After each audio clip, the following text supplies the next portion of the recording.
Rishabh punt গতরাতে গুজরাট টাইটান্সের বিপক্ষে ৪৩ বলে ৮৮ রান করেছেন।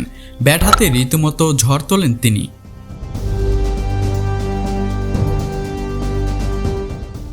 ম্যাচে ঋষভের হাঁকানো এক ছক্কায় বিসিসিআইয়ের প্রোডাকশন ক্রুর একজন ক্যামেরা পার্সন আঘাত পেয়েছিলেন।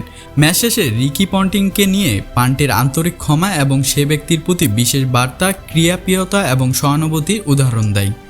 পরে ঋষভ পান্ট ক্ষমা চেয়েছেন এবং তাকে উদ্দেশ্য করে একটি বিশেষ বার্তা পাঠিয়েছেন। দিল্লি ক্যাপিটালসের অধিনায়ক পান্ট গত রাতে পেয়েছেন ম্যাচের সেরা খেলোয়াড়ের পুরস্কার।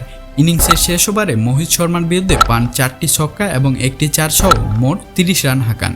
এ নিয়ে আইপিএলে অষ্টমবারের মতন পান্ট এক ওভারে ২০ রানে অধিক রান করলেন। ওভারের চতুর্থ ডেলিভারিতে ঋষভের শক্তিশালী সিক্স যথাক্রমে একজন ক্যামেরা পার্সনকে আঘাত করে। মাইক্রোব্লগিং ওয়েবসাইট এক্সে ইন্ডিয়ার প্রিমিয়ার লিগের অফিসিয়াল অ্যাকাউন্টে পোস্ট করার একটি ভিডিওতে পান্টকে প্রধান কোচ রিকি পন্টিংয়ের পাশে দাঁড়িয়ে ক্যামেরা পার্সনকে তার শুভেচ্ছা পাঠাতে দেখা যায়। দুঃখিত দেবাশিস ভাই, আপনাকে আঘাত করার উদ্দেশ্য ছিল না, তবে আমি মনে করি আপনি দ্রুত সুস্থ হয়ে উঠবেন। শুভকামনা রইল আপনার জন্য। আইপিএল শুরু হওয়ার আগে কেউ ভাবতেও পারেনি ঋষভের ব্যাটের ঝড় এই দৃশ্য এত তাড়াতাড়ি দেখতে পাবেন। গাড়ি দুর্ঘটনায় গুরুতর আহত হওয়া ঋষভ তখন সবে আইপিএল ফিরতে চলেছেন। সবাই অপেক্ষা করছিল পান্ট কেমন খেলবেন। শুধু খেললেন না, যতদিন গড়ালো ততদিন ভালো খেলেছেন।